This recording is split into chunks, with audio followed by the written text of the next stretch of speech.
신앙 고백 우리 하겠습니다. 나는 전능하신 아버지 하나님 천지의 창조주를 믿습니다. 나는 그의 유일하신 아들 우리 주 예수 그리스도를 믿습니다. 그는 성령으로 잉태되어 동정녀 마리아에게서 나시고 본디오 빌라도에게 고난을 받아 십자가에 못 박혀 죽으시고 장사된 지 사흘 만에 죽은 자 가운데서 다시 살아나셨으며 하늘에 오르시어 전능하신 아버지 하나님 우편에 앉아 계시다가 거기로부터 살아있는 자와 죽은 자를 심판하러 오십니다. 나는 성령을 믿으며 거룩한 공교회와 성도의 교제와 죄를 용서받는 것과 몸의 부활과 영생을 믿습니다. 아멘.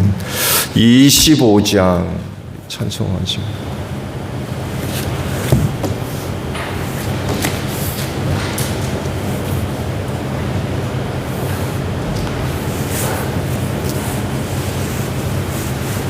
찬송가 25장 부르시고 말씀을 봅니다.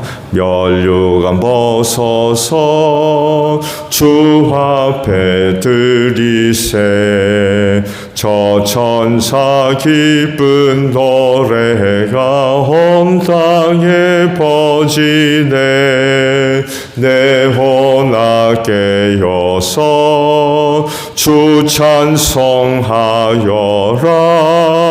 온 백성 죄를 속하신 만왕의 왕일세 면류관 벗어서 주 앞에 드리세 그 손과 몸의 상처가 영광 중 빛나네 하늘의 천사도 그 영광 보고서 고난을 신비할고자 늘은 뭐하도다 면류관 벗어서 주 앞에 드리세 온 세상 전쟁 그치고 참 평화 오겠네 주 보좌 앞에서 온 백성 엎드려 그 한량 없는 영광을 늘 찬송합니다. 아멘. 말씀을 봅니다. 계시록 4장 5절에서 11절까지 있는 말씀을 저와 교독을 하도록 하겠습니다. 계시록 4장 5절에서 11절 마지막 절까지예요. 그 보좌로부터 번개가 치고 음성과 천둥이 울려 나오고 그 보좌 앞에는 7개의 횃불이 타고 있었습니다. 그 7 횃불은 하나님의 7 영이십니다.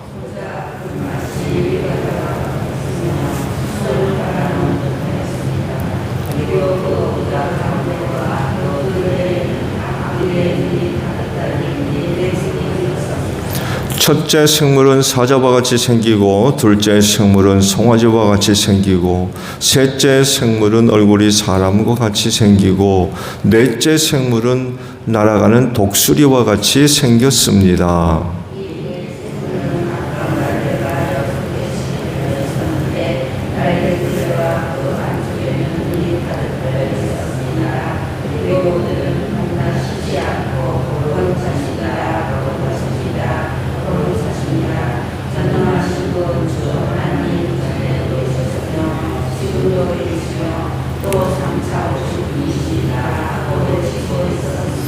영원 무궁하도록 살아계셔서 그 보좌에 앉아 계신 분께 그 생물들이 영광과 존귀와 감사를 드리고 있을 때에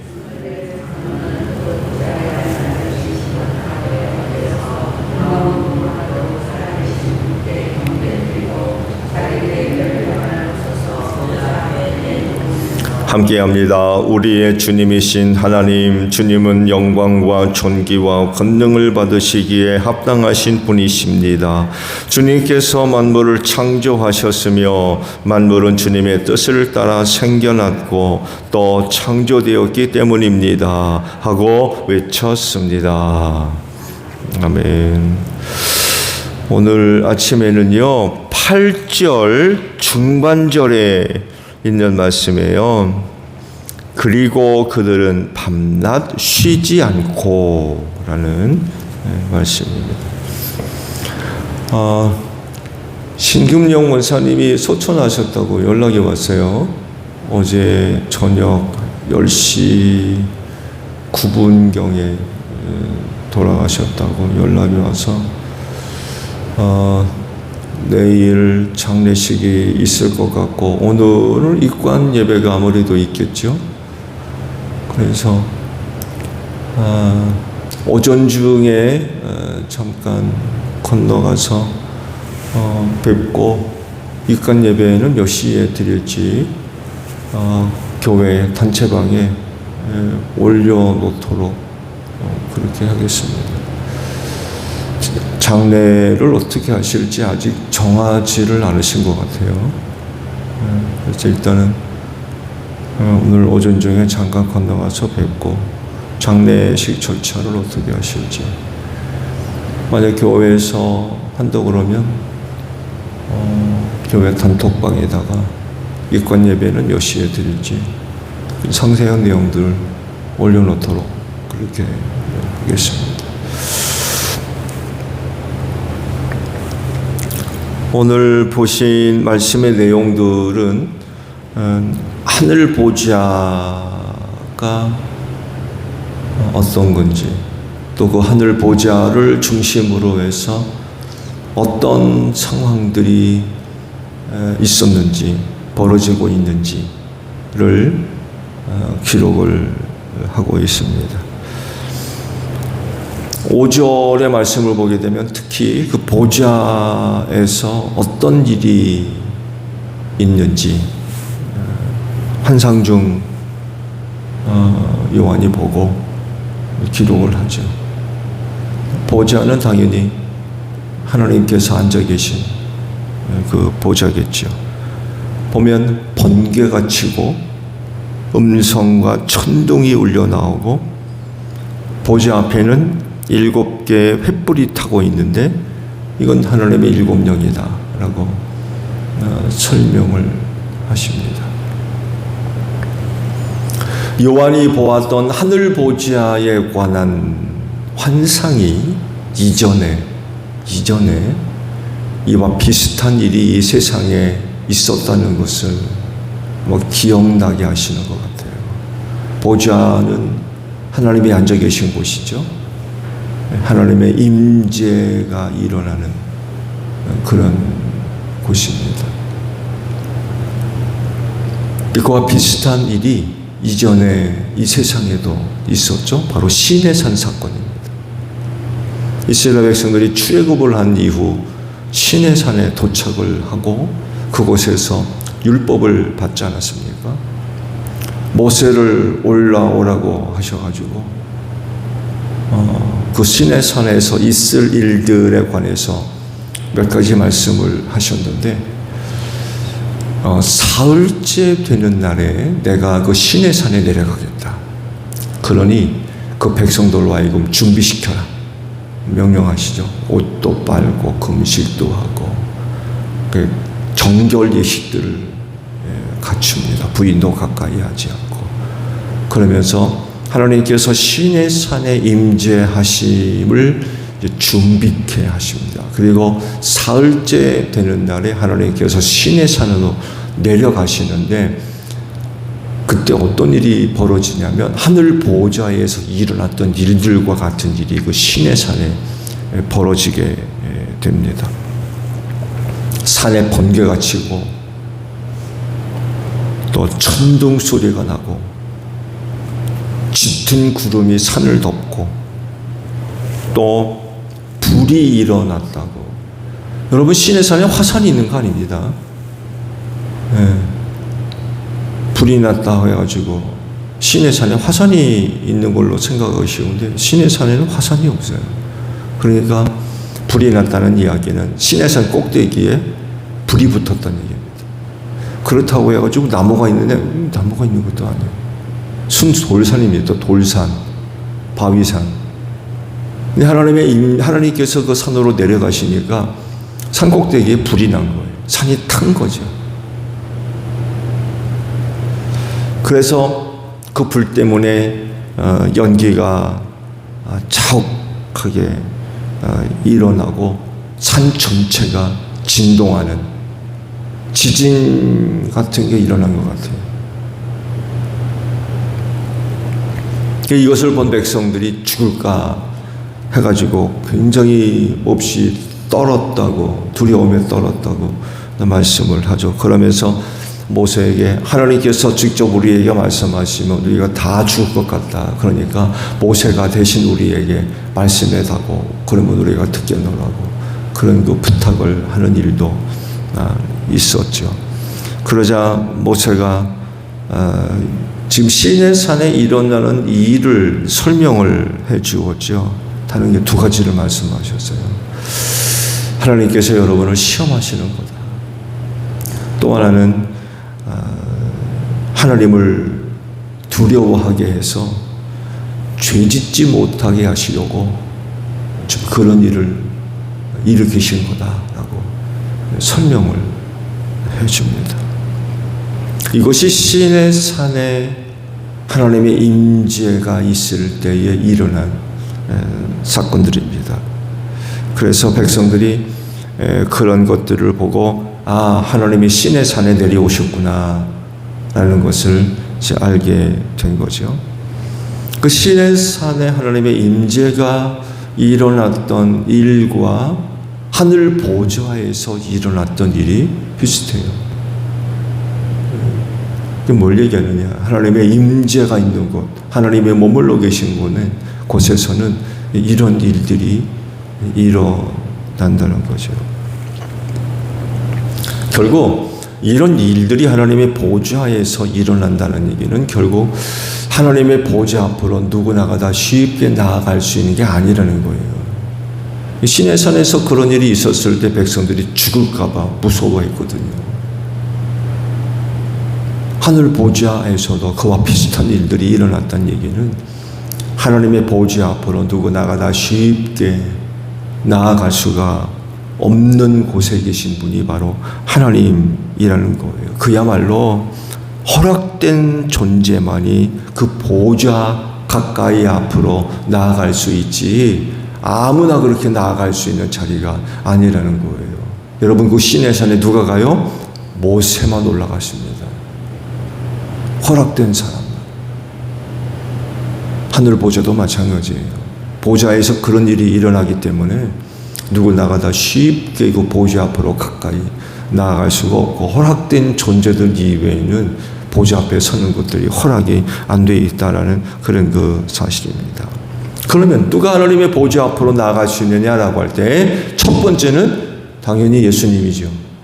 왜냐하면 하늘에 올리시어 어디에 앉아 계시다고요? 하나님의 보좌 오른쪽에 앉아 계신다. 예수님의 허락된 거죠. 그 무시무시한 일이 일어나는 보좌 오른쪽에 예수께서 앉아 계시죠. 오늘 말씀을 보게 되면 또 하나가 전제이죠. 누굽니까? 내 생물. 내 생물이 하나님의 보좌 가까이로 나아갈 수가 있었고, 또 하나는 24장로. 이들이 하나님의 보좌 가까이로 나아가는 것들이 허락이 됐습니다. 그리고 하나님의 자녀들이 된 여러분들이 하나님의 보좌 가까이 앞으로 나아가는 그런 그 은혜가 허락된 줄로 믿습니다. 권세예요. 하나님의 자녀들에게 허락된 권세. 누가 하나님의 보좌 앞으로 나아갑니까? 그 보좌에서 그 무시무시한 일들이 일어나는데 누가 하나님의 보좌 앞으로 가까이 나아가냐 말이에요. 그러나 그럼에도 불구하고 허락된 존재들이 바로 하나님의 자녀들입니다. 자녀들. 오늘 주신 말씀 가운데 중요한 초점은 이겁니다. 누구도 가까이 갈 수 없는 보좌 앞에 그 어떤 존재들이 나아갔거든요. 하나님의 보좌 앞에 섰거든요. 그러면 그들이 그 보좌 앞에서 뭘 하느냐는 겁니다. 뭘 하고 있었느냐. 이게 오늘의 초점이에요. 그리고 이 질문의 답은요, 장차 하나님의 보좌 앞으로 나아갈 모든 그리스도인들이 해야 할 일과 밀접하게 연결되어져 있어요. 즉 하나님의 자녀들이 하나님의 보좌 앞으로 가까이 나아갈 수 있는 은혜가 허락됐는데, 그러면 그 보좌 앞에서 하나님의 자녀들이 된 그리스도인들이 뭘 할 거냐? 뭐 할 거냐? 뭐 할 겁니까? 여러분 천국 가서 뭐 할 거예요? 그 답을 오늘 말씀 속에서 발견할 수가 있다는 거죠. 그들이 하나님의 보좌 앞으로, 누구도 나아갈 수 없는 보좌 앞에서 그들이 한 일이 뭐예요? 이것이 오늘 함께 나눌 말씀 중 하나입니다. 8절을 보게 되면 밤낮 쉬지 않고 외쳤다라고 말씀을 하고 있어요. 뭘 외쳤느냐라고 할 때에 거룩하십니다. 거룩하십니다. 거룩하십니다. 전능하신 분 주 하나님, 전에도 계셨으며 지금도 계시며 장차 오실 분이십니다 라고 하면서 내생물이 외쳤대요. 그것도 밤낮으로. 그러니까 하늘 보좌 앞에서 이 내생물이 항상 그렇게 외쳤는데, 성경에서 외쳤다라고 하는 건 찬송했다는 얘기입니다. 보세요.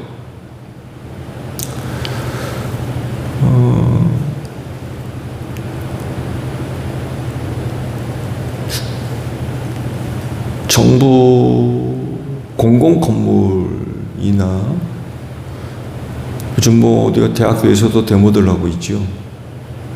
도시 중요한 그런 그 도로 같은데 보게 되면 데모할 때 보세요. 마이크 켜고 난리치죠. 소리 지르고. 듣기 아름답습니까? 시끄럽습니까?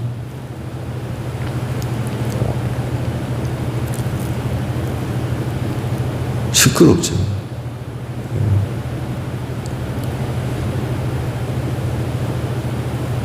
당연히 시끄럽습니다. 외쳤다라고 할 때에 그 외침을 오늘 우리가 쉽게 보고 들을 수 있는 그런 데모 속에서 외치는 그런 소리로 들으시면 안 되고요. 네 생물과 24 장로들이 하나님의 보좌 앞에서 외쳤다라고 하는 건 함성을 질렀다는 그런 내용이 아니라 찬송 드렸다는 얘기입니다. 찬송했다는, 찬양했다는 그런 의미의 말씀이에요. 그냥 단순히 소리 지르는 그런 게 아닙니다. 천국에서 그렇게 소리 지르는 일이 있다 그러면 그 시끄러워서 그거 있겠어요. 데모하는 것도 아니고. 외쳤다라고 하는 것은 찬송했다, 찬미했다, 찬양을 드렸다, 이런 의미의 말씀으로 이해를 하시면 될 것 같아요. 근데 보면 내 생물이 하나님의 보좌 앞에서 찬양을 할 때에 특징적인 것이 하나 있어요. 거룩이라고 하는 말을 3번 반복적으로 합니다. 거룩하십니다. 거룩하십니다. 거룩하십니다. 3번을 하게 되죠. 유대인들의 사고에 의하면 같은 말을 2번 하는 건 강조입니다. 강조. 강조할 때에 2번 합니다. 근데 3번 반복하면 최상급이라는 의미가 있어요. 최고, 최상급. 그러니까 거룩을 3번 반복했다는 것은 하나님의 거룩함이 최고라는 거예요. 최고. 이런 의미가 담겨져 있어요. 그냥 3번 반복한 게 아니에요. 그렇게 생각하는 게 유대인들이었기 때문에 하나님의 거룩을 3번씩이나 반복적으로 외쳤고 찬양을 드렸고, 이건 결국 하나님의 거룩함이 최고입니다. 이런 의미가 담겨 있는 찬양입니다. 그래서 성경도 하나님의 거룩함을 굉장히 중요하게 다루시고요. 거의 핵심적인 것들로 다루세요. 그래서 뭐라 하십니까? 내가 거룩하니 너희도 거룩해라. 그래서 그렇게 말씀하시는 거예요. 하나님의 거룩함이 최고라는 거예요. 최고. 그래서 하나님의 형상을 회복해야 할 것 중에 하나가 바로 거룩입니다. 그래서 성도들은요, 이 거룩이라는 말을 중요하게 다뤄야 돼요.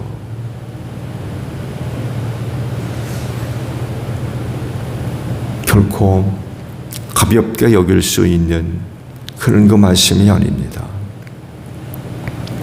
최상의 거룩이에요. 최상의 거룩. 3번씩이나 반복하고 있거든요. 앞서 말씀을 드린 대로 내 생물만 하나님을 찬양한 것이 아니라 24 장로들도 하나님의 보좌 앞에서 찬양을 드렸다라고 말씀을 하지요. 그래서 궁금한 것은 바로 그거예요. 하나님의 보좌 앞에서 일어나는 일이 무엇이었느냐. 내 생물은 밤낮으로 찬양을 드렸대요. 결국 하나님의 보좌 앞에서 장차 우리가 해야 할 일 중에 하나, 그건 바로 찬양하는 것입니다. 하나님의 거룩한 성호를 찬양하는. 그래서 궁금한 점이 또 하나 생기게 되죠. 그 내 생물이 밤낮으로 하나님 앞에서 하나님의 거룩을 찬양하는 그런 그 찬양을 드렸는데 그 찬양이 어땠을까? 그 찬양의 내용들을 쭉 기록하고 있죠. 곡조가 없어요. 그저 글로 기록됐기 때문에 그냥 가사만 기록되어 있어요. 그래서 또 안타까운 건 시편의 말씀드려요. 여러분 시편이 다 노래입니다. 노래. 시편의 말씀은 다 지금 가사만 기록되어 있어요. 어떤 식으로 불렀는지 몰라요. 그래서 종종 지난번에도 시편의 말씀을 봤습니다만에도 말씀 가운데 셀라라는 말씀들이 있었죠. 기억나시죠? 근데 이게 음악적으로 셀라가 뭔지를 몰라요.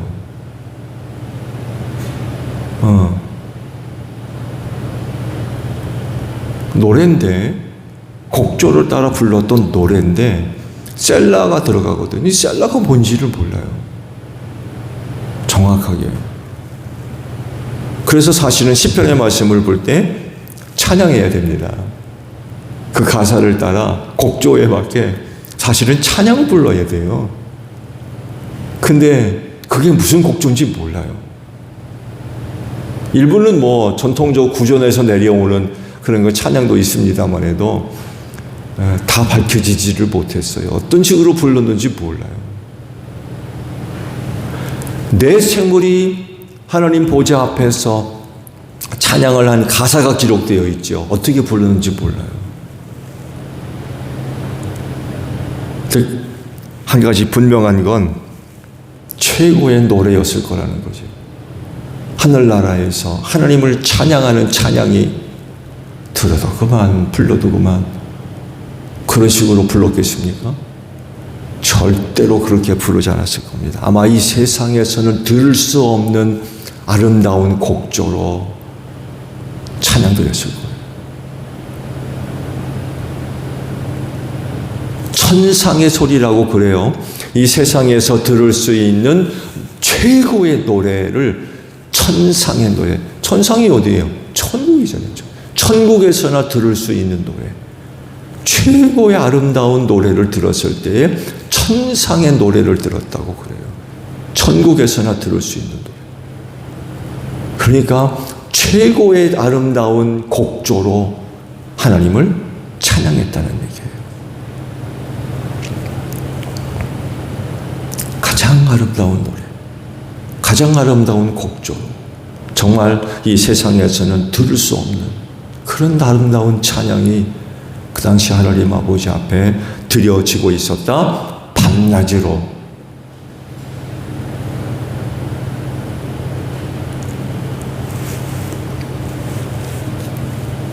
그래서 하늘나라에 있는 모든 존재들, 천사를 비롯해서 천국에 가 있는 모든 영혼들, 아마 이 네 생물이 밤낮으로 부르는 찬양을 밤낮으로 들을 겁니다. 그래서 또한 중요한 건 뭐냐면 그렇게 밤낮으로 들어도 지겹지 않다는 거예요. 밤낮으로 들어도 지겹지 않아요. 그럴 정도로 아름다운 찬양이 하늘나라에 울려 퍼지고 있는 거죠. 지금도 하나님을 찬양하는 찬양이 울려 퍼지고 있는 줄로 믿습니다. 중요한 건요, 여러분이 장차 하늘 보좌 앞에서 해야 할 일이 뭐예요? 찬양입니다. 찬양.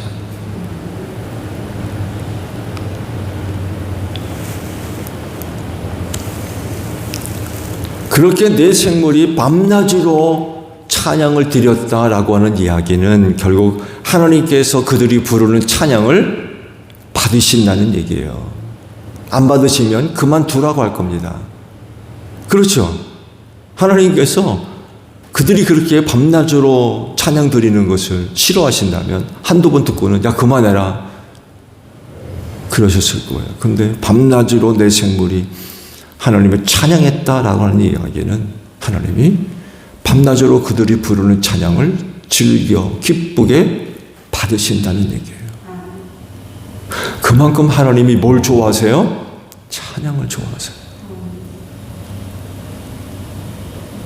여러분 생각해 보세요. 우리가 아무리 좋은 노래도요, 몇 번까지 들으실 수 있어요?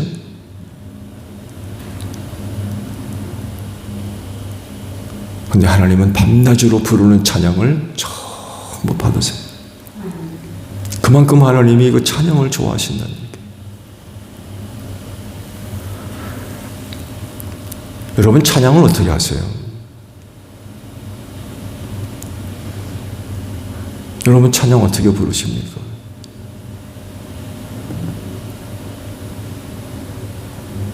하나님께서 찬양을 그렇게 받으시는 분이라고 하면 우리가 하나님을 찬양할 때 그 찬양을 어떻게 불러야 되겠습니까?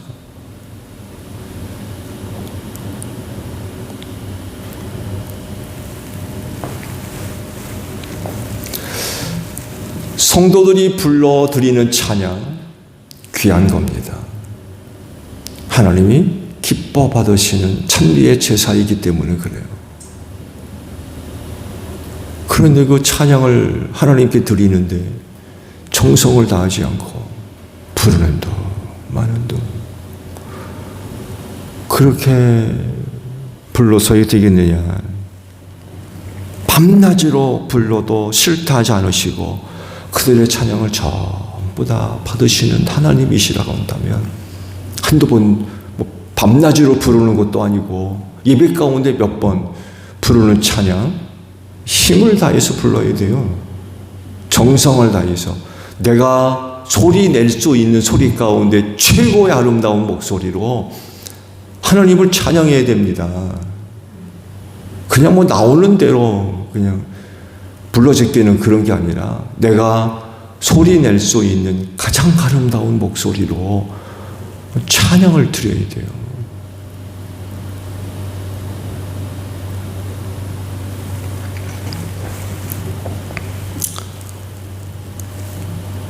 오늘 그 말씀을 보게 되면 하나님의 찬양을 얼마나 좋아하시는지 우리가 발견할 수 있죠.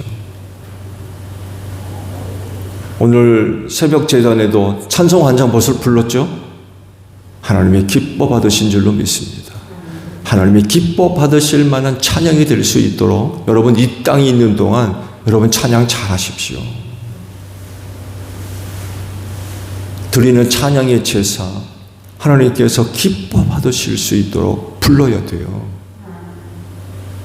기분 좀 안 나쁘면 입맛 뻥긋뻥긋하고 기분 좋으면 불러 제끼고 그런 개념이 아니라 밤낮으로 불러도 하나님이 기뻐하시는 그렇게 좋아하시는 찬양이라 한다면 우리는 정말 힘을 기울이고 정말 뜻을 다해서 정성으로 말씀드린 대로 내가 소리 낼 수 있는 소리 가운데 가장 아름다운 소리로 찬양해야 돼요. 여러분 소리 만드십시오. 그냥 입 밖에서 나오는 그런 소리가 아니라 똑같은 아라도 아름다운 소리가 나도록, 예, 아름다운 소리가 나도록 부르셔야 돼요. 왜? 그거 나 기분 좋으라고 부르는 거 아니기 때문에. 누구한테 드리는 제사예요? 하나님께 드리는, 하나님께 드리는 거잖아요. 그리고 하나님이 그 찬양의 제사를 얼마나 기뻐하시면 밤낮으로 부르는 찬양을 들으시냐 말이에요.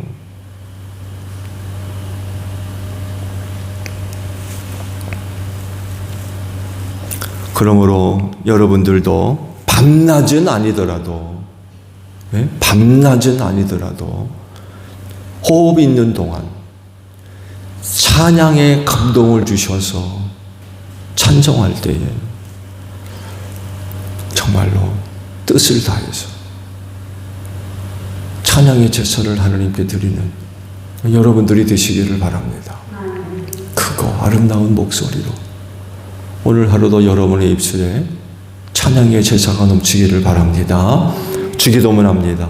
하늘에 계신 우리 아버지, 아버지의 이름을 거룩하게 하시며 아버지의 나라가 오게 하시며 아버지의 뜻이 하늘에서와 같이 땅에서도 이루어지게 하소서. 오늘 우리에게 일용할 양식을 주시고 우리가 우리에게 잘못한 사람을 용서하여 준 것 같이 우리 죄를 용서하여 주시고 우리를 시험에 빠지지 않게 하시고 악에서 구하소서. 나라와 권능과 영광이 영원히 아버지의 것입니다. 아멘. 기도하겠습니다.